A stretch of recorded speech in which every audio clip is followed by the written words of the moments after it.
महर्षि पाणिनि महोदयेन स्वरवर्णानां काल निर्धारणं कर्तुम् उकालो ह्रस्व दीर्घ प्लुतः अस्य सूत्रस्य विधानम् अकरोत्। यतोहि एकमात्रिक अकारस्य उच्चारण काल सदृशः अच हर्षो भवति, तथैव द्विमात्रिकस्य अचः उच्चारण काल सदृशः अच दीर्घो भवति एवं त्रिमात्रिक वर्णस्य उच्चारण काल सदृशः अच प्लुतो भवति। महात्मा उकारस्य एव विधानं कथम् अकरोत्? यद्यपि स्वरवर्णानां अ इ उ रि लृ ए ओ ऐ औ एतेषां वर्णानाम् उल्लेखः वर्तते। कथितः महर्षि पाणिनि शिवस्य परम भक्तः आसीत्। एतस्मात् कथितम् उकारस्तु महेश्वरः। उकारवर्णस्य विधानं भगवान् शिवः कृते आयाति। हिन्द्यां शृणु। इस सूत्र का विधान करते समय अच वर्णों में उ वर्ण को ही प्राथमिकता पाणिनि जी ने क्यों दिया? उकालो ह्रस्व दीर्घ प्लुतः, और अज इसमें क्यों कहा? अच को अज क्यों कहा? तो आप पढ़ चुके हैं कि झलाम जसवंते, झल वर्णों के अंत में, शब्द के अंत में आने वाले जो झल वर्ण हैं उनको जस्त होता है, जब गड दौसी वर्ग का तीसरा हो जाता है। जो अच है उसको अज के नाम से व्यवहित किया गया है। तो किसी भी वर्ण का जब विधान करते हैं तो उसमें हर्ष दीर्घ और प्लुत संज्ञा का निर्धारण करते हैं। और व्यंजन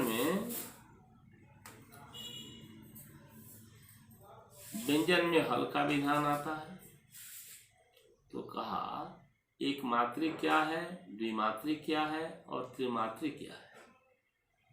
इसके लिए श्लोक है कि एक मात्रा भवेत् हर्षो द्विमात्रा दीर्घ उच्यते त्रिमात्रस्तु प्लुतो गेयो व्यंजनम चार्धमात्रिकम। ये क्रमशः इसी प्रकार एक मात्रिक हर्ष है, द्विमात्रिक दीर्घ है, त्रिमात्रिक प्लुत है, और जिस शब्द के उच्चारण में आधा समय लगे उसका नाम व्यंजन है। तो इन वर्णों का विधान इसी सूत्र से उकालो ह्रस्व दीर्घ प्लुतः से ही किया गया है।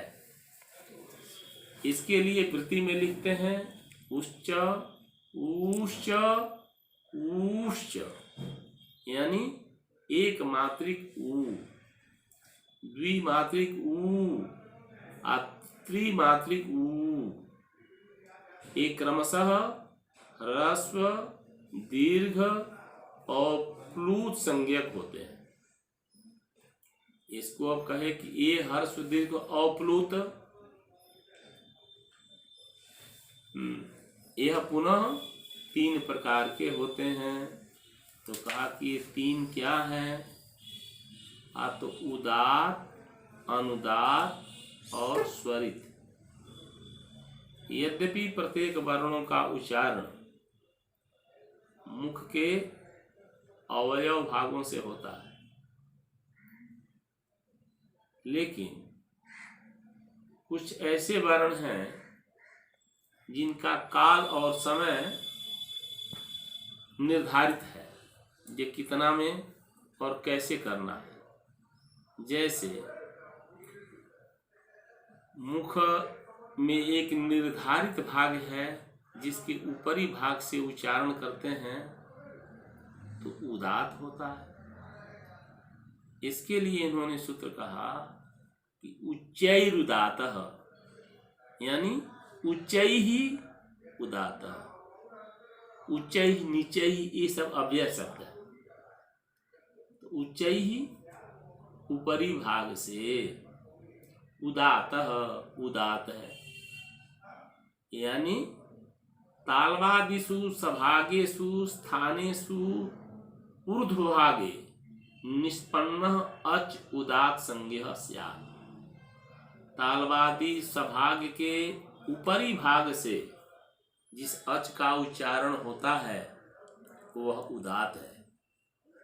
अथवा वेदादि के अध्ययन करते समय अचिन्हित वर्ण है जिसमें हस्त स्वर का प्रयोग करना हो तो उस अचिन्हित वर्ण के लिए हाथ ऊपर के तरफ जाता है। जब हाथ ऊपर उठे तो उसको हम उदात कहते हैं।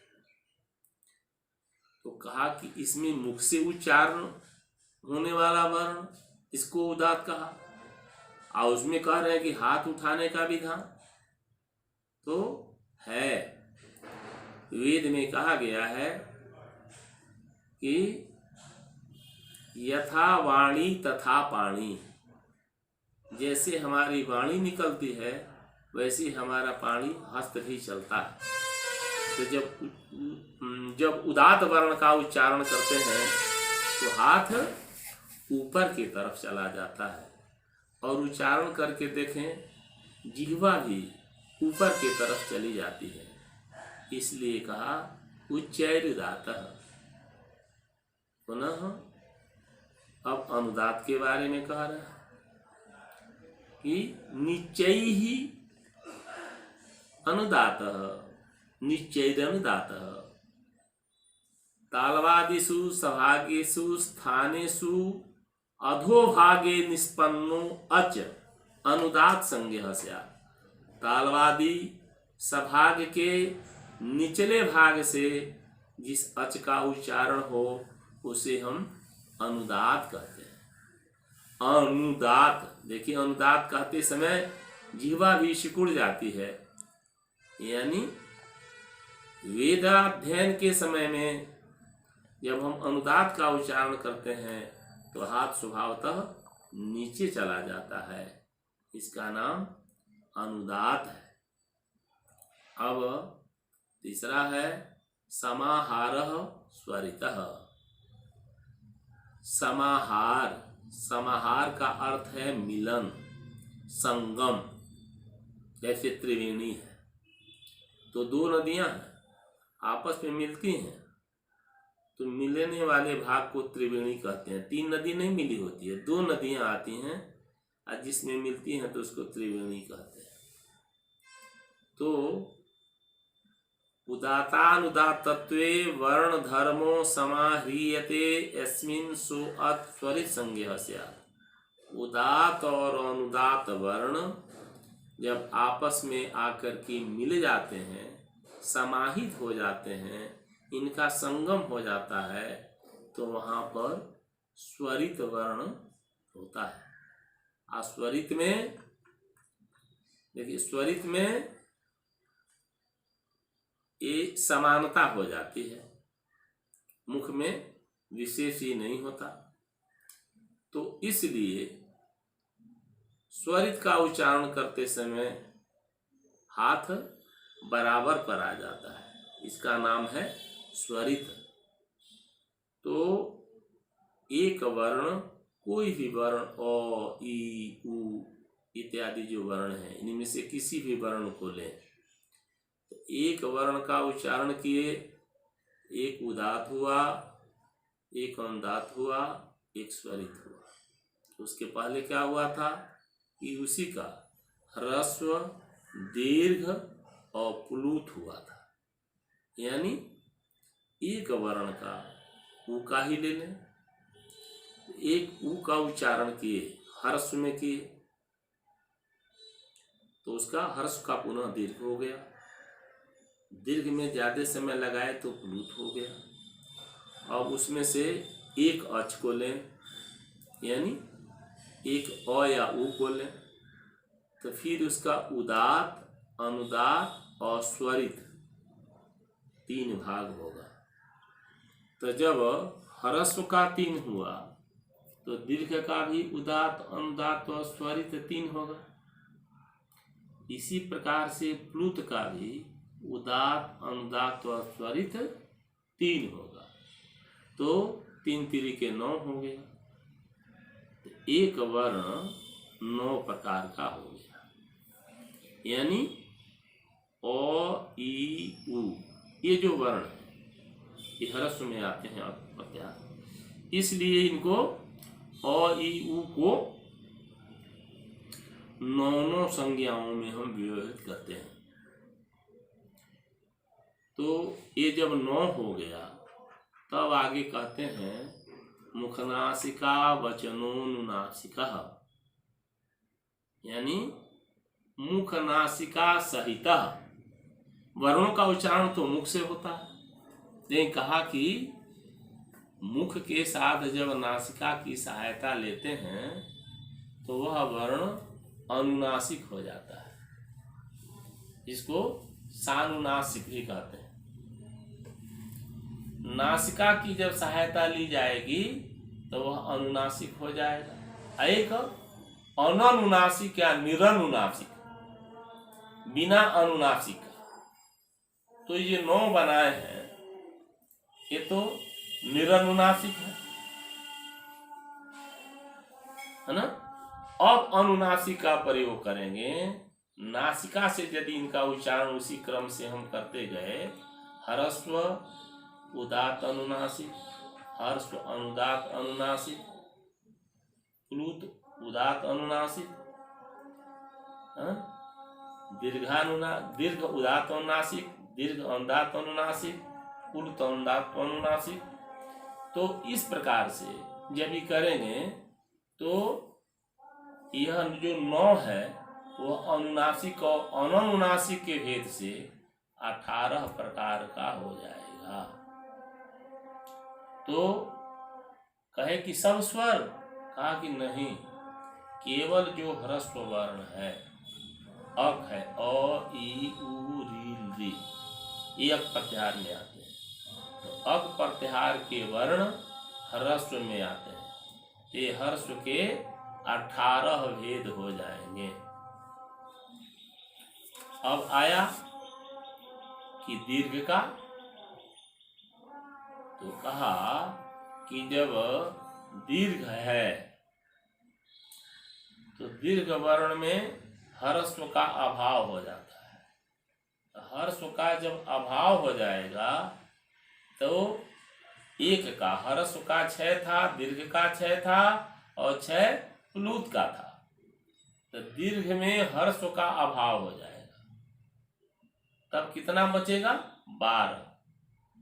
तब यह कह सकते हैं कि जितने भी दीर्घ वर्ण हैं उनके 12 ही भेद होते हैं।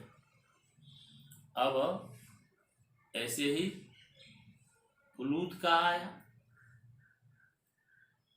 तो प्लुत में भी दीर्घ का अभाव होता है, इसलिए ये भी 12 ही होंगे। तो हमने देखा कि जितने भी ह्रस्व वर्ण हैं वे 18 प्रकार के हैं, दीर्घ 12 हैं, प्लुत 12 है। और जब इसमें पुनः हम विचार करते हैं तो 2 वर्ण ऐसे हैं, री और ली। ये ह्रस्व में भी आते हैं और दीर्घ में भी आते हैं। तो जब ह्रस्व में इनकी उपस्थिति होगी इनके 12 भेद होंगे, और दीर्घ में जब गणना करेंगे तो ह्रस्व का अभाव हो जाएगा, तो दीर्घ वाला 12 होगा और ह्रस्व वाला 18 होगा। यानी एक री और ली वर्ण ह्रस्व में 18 भेद से और दीर्घ में भी 18 और 12 होने से यह 30 प्रकार के हो जाते हैं, रिकारो एवं रिकारो लिकारो भी। तो इस प्रकार से आपने देखा कि प्रत्येक स्वर वर्ण 18, 12 या 63 इतनी संख्याओं में व्यवहृत होते हैं। अलग